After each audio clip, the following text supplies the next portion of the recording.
Nous savons tous qu'un des sentiments les plus importants de l'humain, de manière générale, c'est ce besoin d'existence, de se sentir exister et respecter. Et chacun a des avis différents, chacun a des qualités, des défauts, un vécu. Et souvent quand on parle avec une autre personne, on n'est pas d'accord. C'est la vie.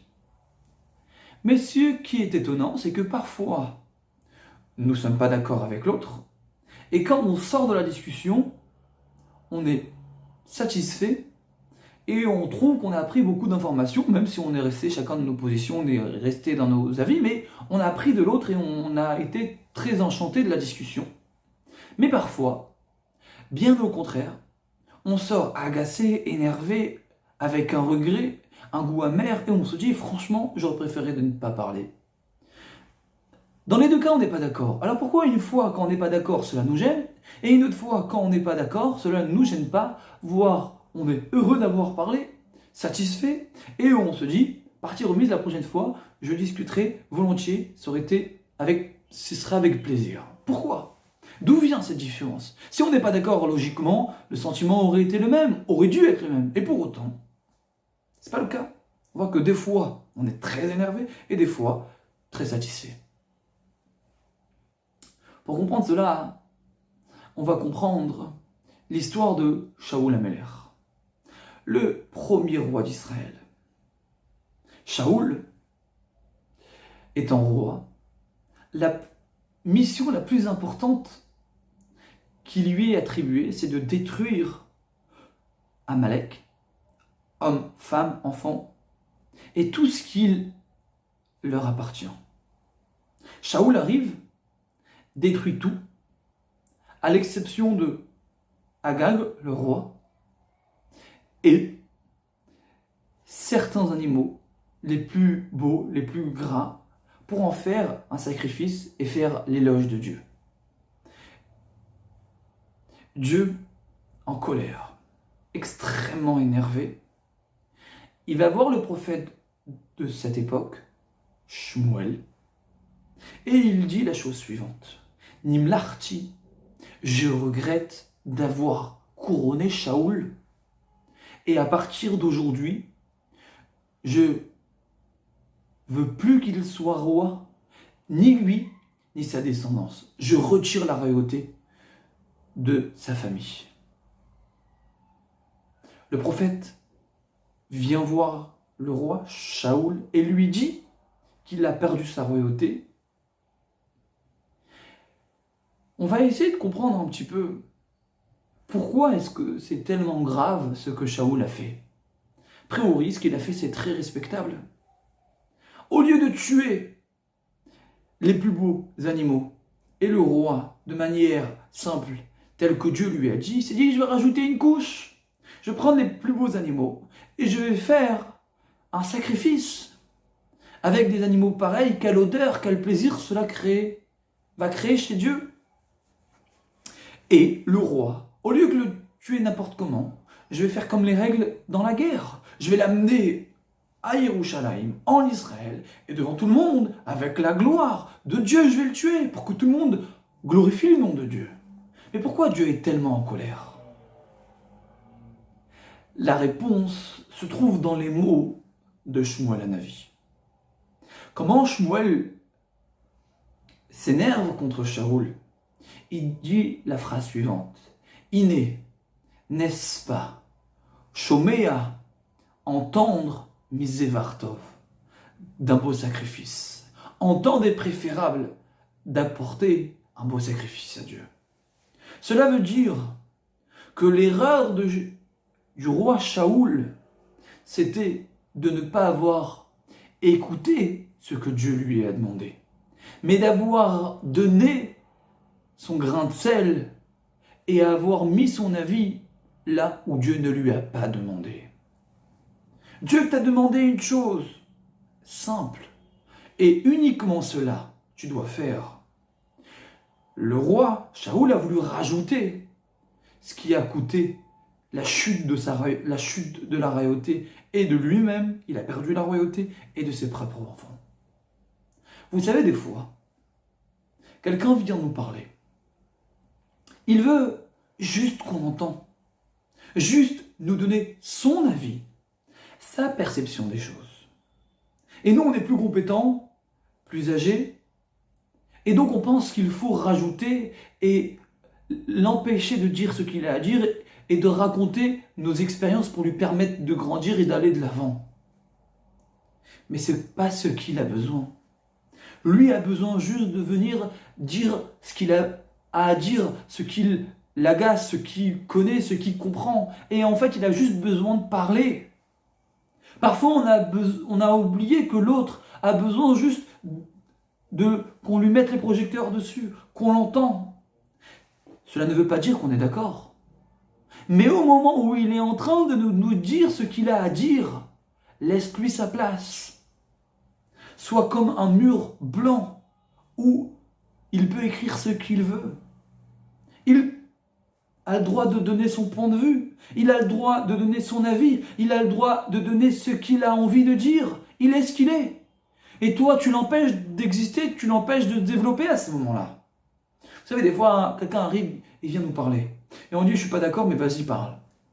Et les traits de visage le prouvent que tout ce qu'il dit, on est opposé avec ce qu'il dit. Savoir que c'est évident, que dans un moment pareil, cette discussion ne sera pas constructive. Et c'est évident qu'il y a une sorte de tension qui va naître et qu'au final, on va regretter d'avoir parlé.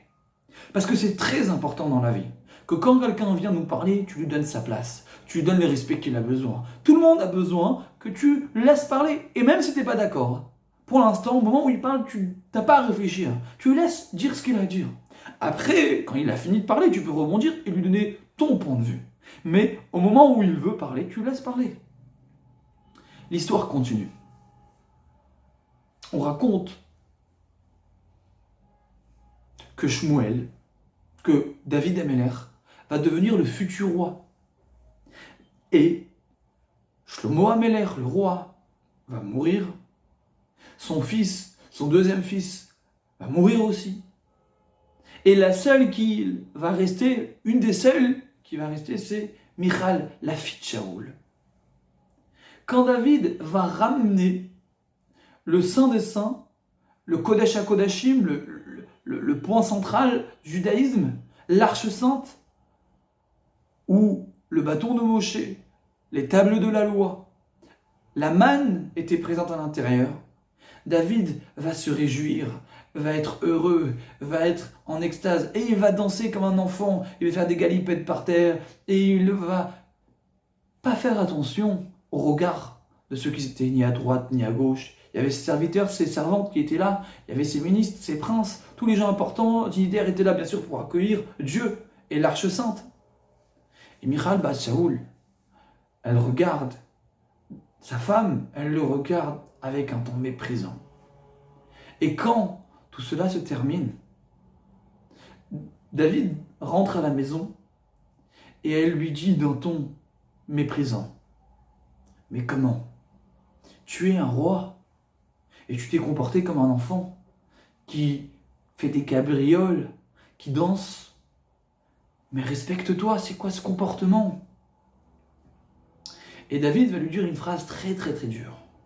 « Dieu m'a choisi moi plutôt que ton père et toute sa maison. » Et on ne comprend pas très bien c'est quoi cette discussion entre David et sa femme. Ce qu'elle lui dit est a priori cohérent. Et comment il l'agresse quelque part. Que Dieu m'a choisi à moi plutôt que ton père, en étant conscient que son père s'est fait tuer, que ses frères se sont fait tuer. Pourquoi David parle tellement durement? Et plus encore, on dit qu'elle n'aura pas d'enfant à cause de cette phrase qu'elle a dit et le jugement qu'elle a porté rigoureux, et qu'au final, la vie, une malédiction s'abattra sur elle. Pourquoi?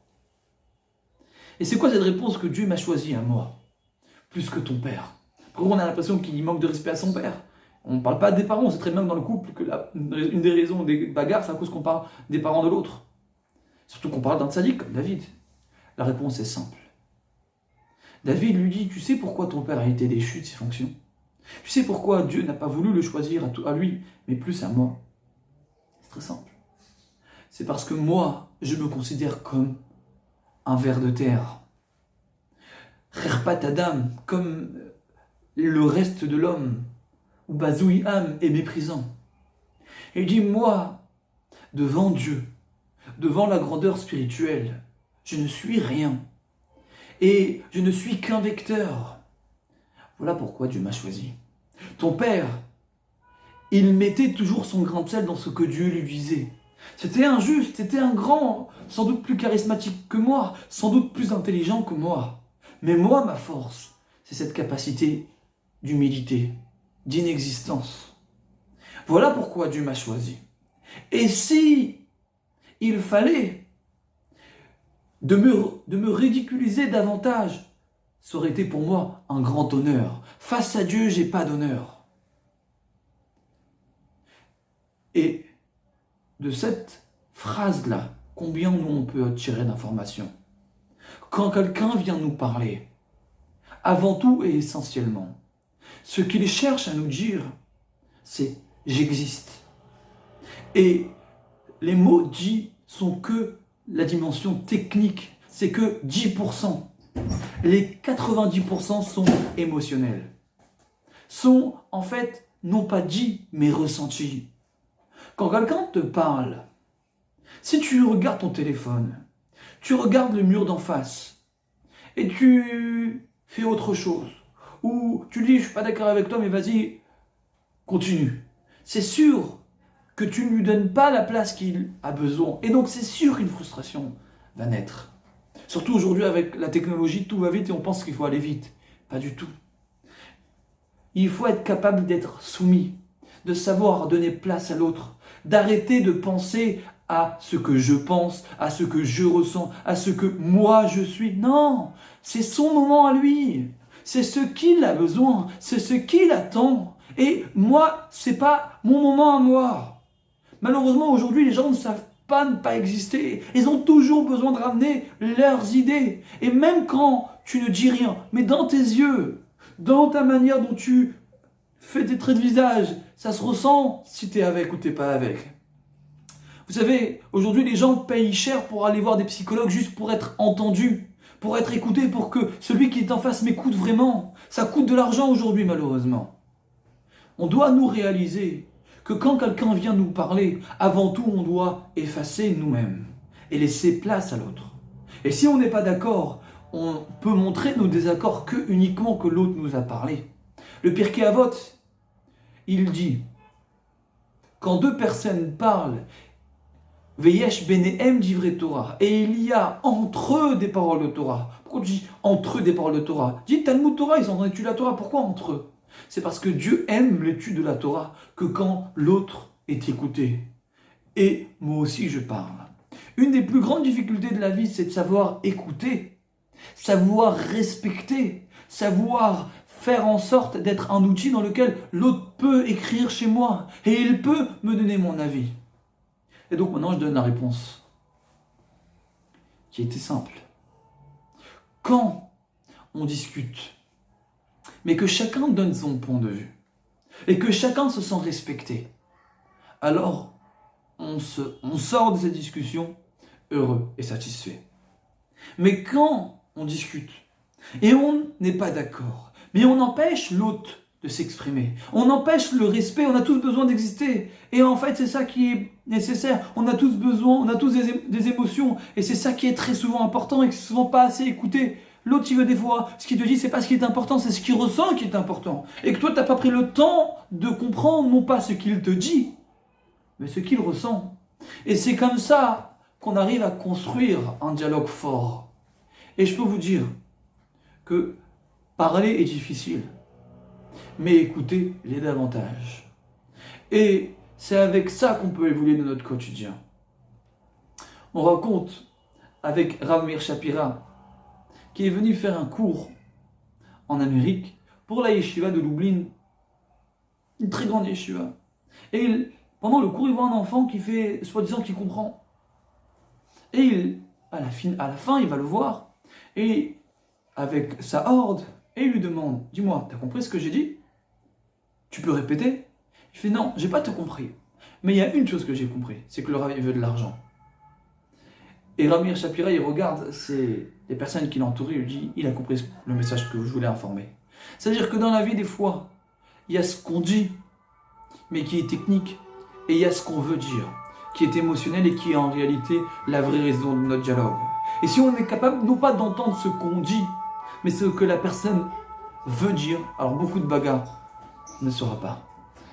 Shabbat shalom à tout le monde, et que ça peut vous inspirer.